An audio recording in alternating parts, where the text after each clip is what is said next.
जिनकी वजह से मैं यहाँ आया और मैंने जो भी कमाया ज़िंदगी में वो यहाँ हैं। और आसमान जो कि मेरा बेटा है उसकी फ़िल्म के लिए मैं यहाँ हूँ।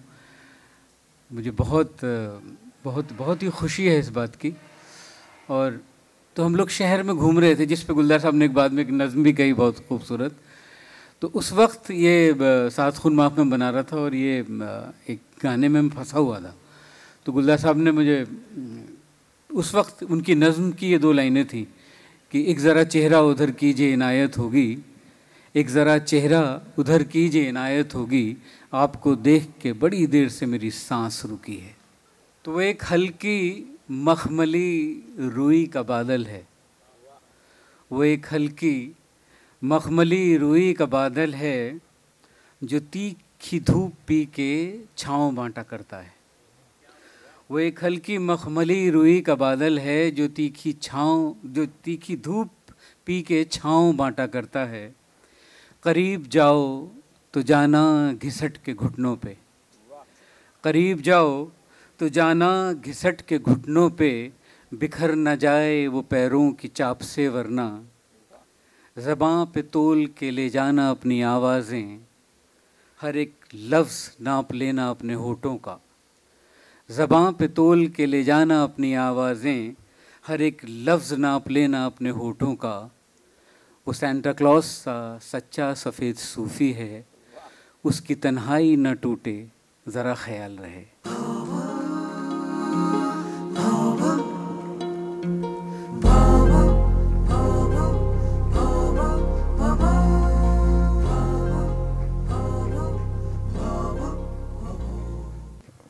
मैंने हमेशा यही कहा कि मेरी एक्सटेंशन है, ये मेरी अगली जनरेशन है।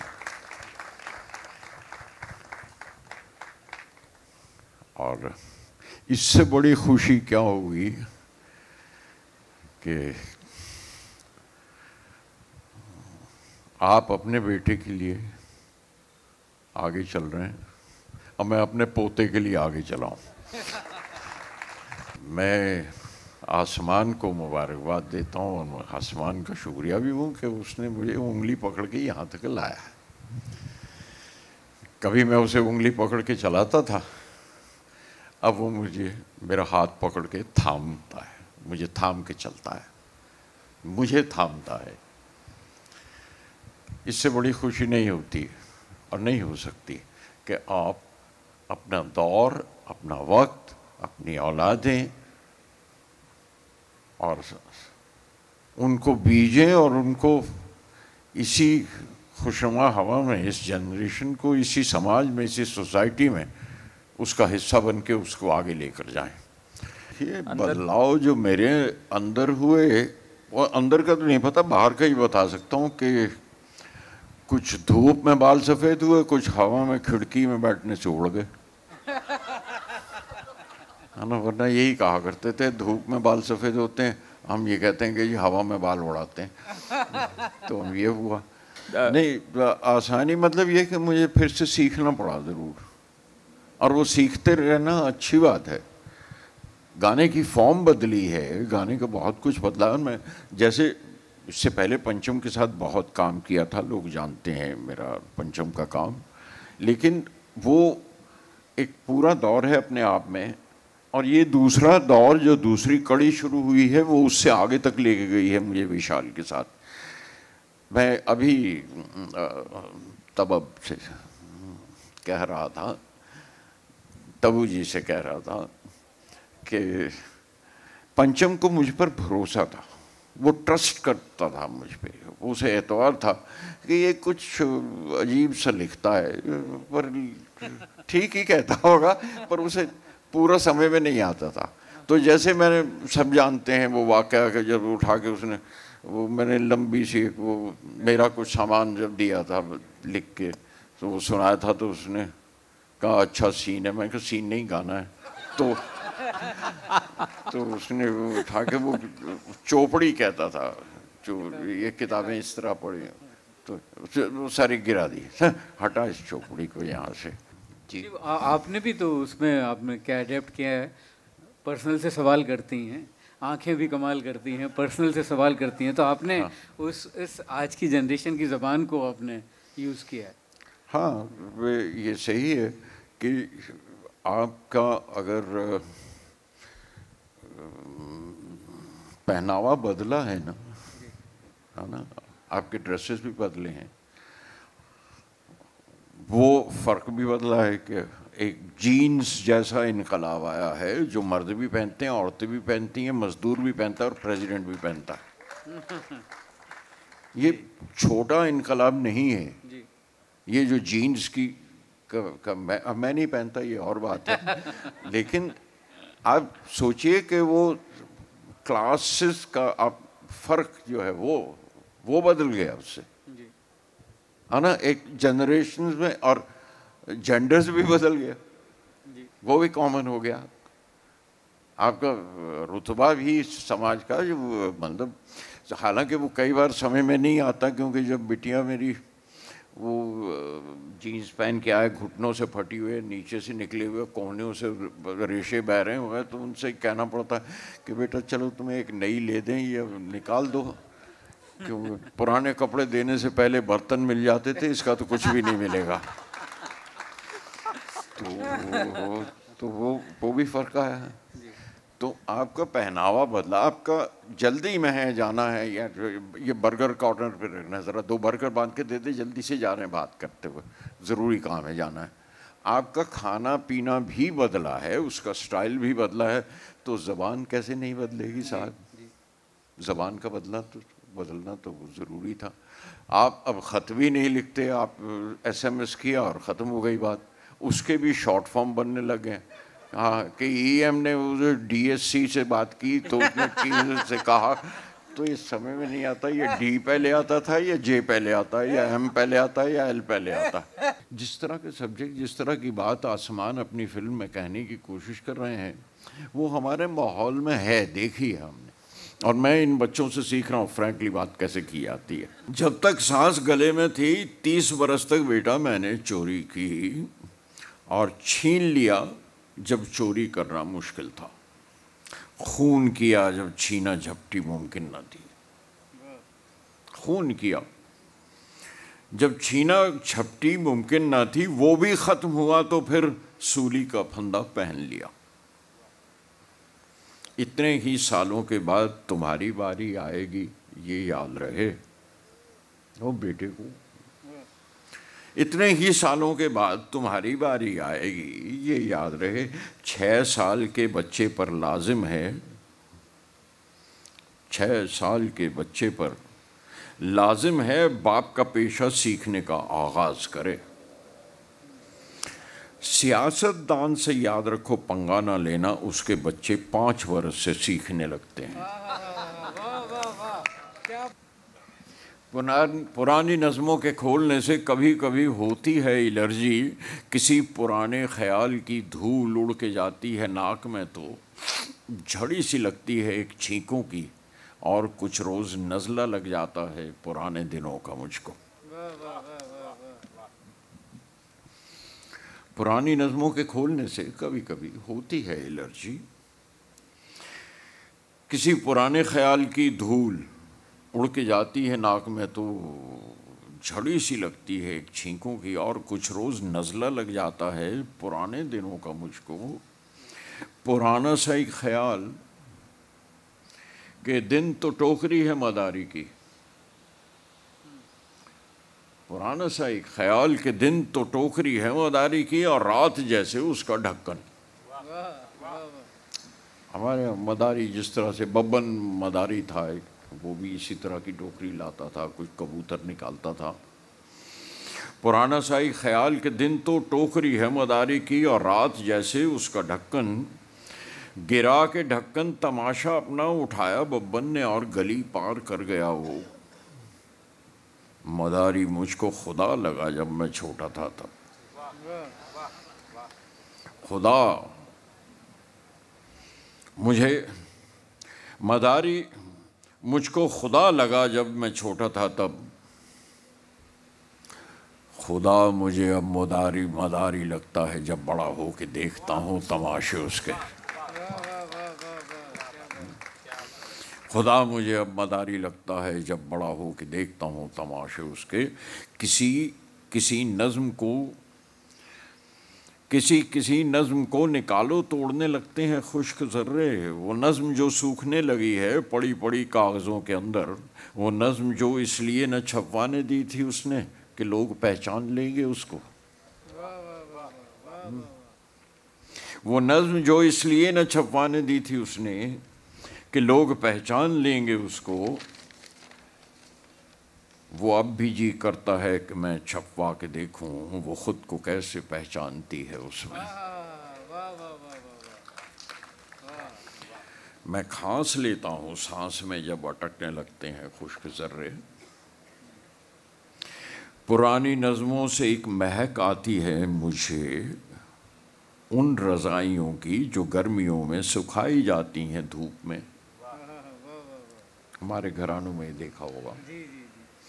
पुरानी नज़मों से एक महक आती है मुझे उन रज़ाइयों की जो गर्मियों में सुखाई जाती हैं धूप में, इसलिए कि इस बार जब वो ओढ़ें नमी न रह जाए पिछली नींदों की कोई उसमें। कोई चकत्ता हो ख्वाब का तो वो साफ कर दें। भरी सी छींक आके रुक जाती है हमेशा, पुरानी नज़मों के खोलने से कभी कभी होती है एलर्जी। हमारा सौभाग्य है Rekha ji.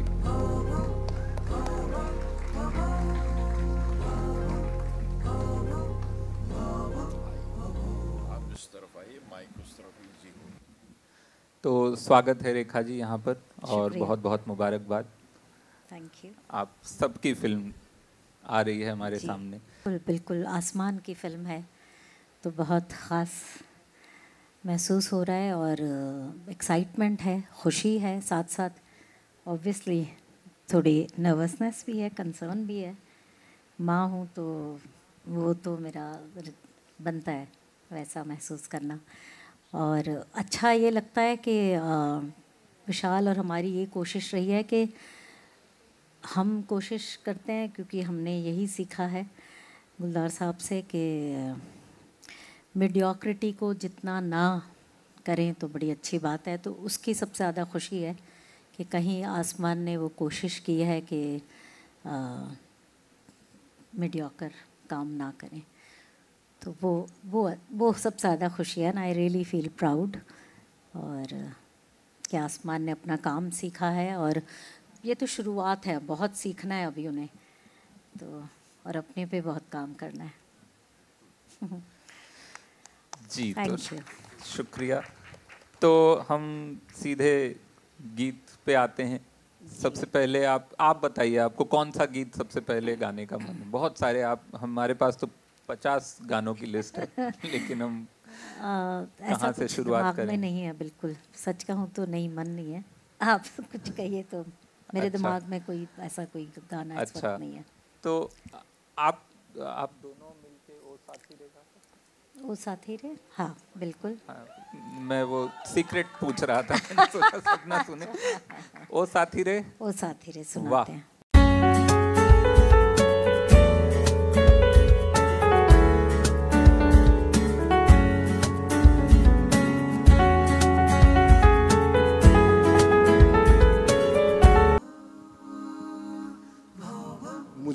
I don't think I deserve to sit with such amazing talent यार, बहुत अजीब लग रहा है। प्लीज आप बैठें। मैं बस आज के लिए थैंक यू कहना चाहूँगा। ये फिल्म हमने बनाई है and we are very proud of it, लेकिन I am a little emotional because मैं जब छोटा था ना, मम्मी को बहुत पसंद था ऐसी महफिलों में आना। और रेखा जी और विशाल जी इस बात के गवाह हैं क्योंकि उनकी मुलाकात आपसे वही होती थी। और मैं हमेशा सोचता था कि यार क्या अच्छा लगता होगा मम्मी को, मतलब बातचीत होती होगी, क्या होता होगा। मतलब आई वाज 16-17। आज यहाँ बैठ के मुझे मम्मी की बहुत याद आई और उसके लिए थैंक यू, बिकॉज वो बहुत अच्छी याद है। क्योंकि मैं कहीं ना कहीं सोचता हूँ कि आज मॉम मेरे साथ बैठ के ये देख रही थी। तो thank you for giving me this amazing feeling of remembering my mom. Music में ऐसी पावर है। आई थिंक आर्ट में ऐसी पावर है, हम कभी कभी इमोशनल हो जाते हैं। तो आज मैं फिल्म से थोड़ा परे होकर I was just remembering mom, so I want to thank Gulzar sahab, his words, Vishal sir, Rekha ma'am, कि ये जो पावर है आपके आर्ट की, जो इतने सालों से हमें इमोशनल कर रही है। आज जेन्युइनली मैं यहाँ बैठा हुआ था और मैं आप सबके साथ समय बिता चुका हूँ, लेकिन I genuinely felt very very overwhelmed. So thank you for tonight, thank you, thank you, thank you from the bottom of my heart.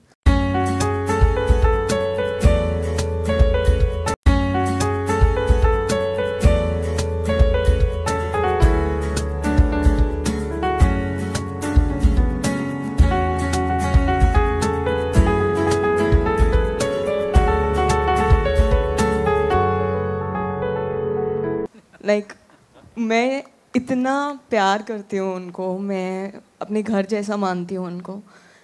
And मैं इन्हीं की जब मैंने मूवीज़ देखी थी, मेरे अंदर एक आवाज़ आई थी कि मुझे भी ये करना है।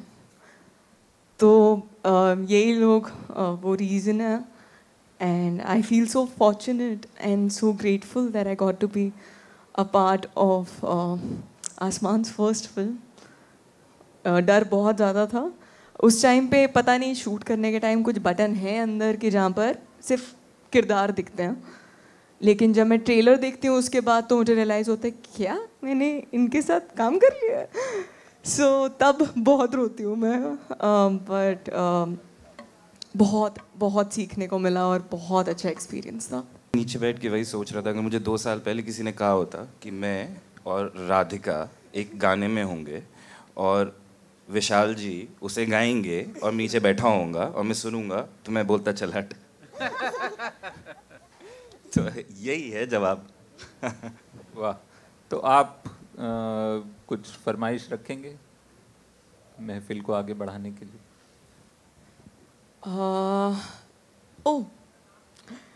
कमीने का गाना है मेरा फेवरेट पहली बार, तो मैं रिक्वेस्ट करूंगी विशाल जी से कि वो गाएं। ये भीगे से थोड़े नम हैं। अर्जुन ने जब ये स्क्रिप्ट सुनी तो एक रोल सुन के उसने बोला कि ये रोल हम फीमेल नहीं कर सकते हैं और टब्बू जी को नहीं ले सकते हैं। तो that was the brilliant stroke and that was Tabu came in this film because love give this idea. हाँ, अच्छा डायरेक्टर को डायरेक्ट करने का मौका बहुत कम मिलता है। तो जब नए एक्टर्स के साथ काम कर रहा था तो उनके साथ जब वर्कशॉप्स होती थी तो उसमें मकबूल के सीन्स हम एज रेफरेंस यूज़ करते थे। वो हमारा प्यार तो पाक था ना मियाँ, वो मैंने कितने एक्टर से कराया है, कितनी बार कराया है। तो मेरे लिए तो ये था कि मैं तो जब मसूरी उनसे मिलने गया था, वो 2 दिन जो रहा था उसमें मेरी तृप्ति हो गई थी। ये तो हमने ऐसे मस्ती में बना ली। मैं कुछ ना ही कहूँ तो बेटर है। इस स्टेज पे जिस तरीके के शब्द यूज़ हो रहे हैं वो यहाँ है, मैं यहाँ हूँ। सो मैं जितना चुप रहूँगा उतना अच्छा है।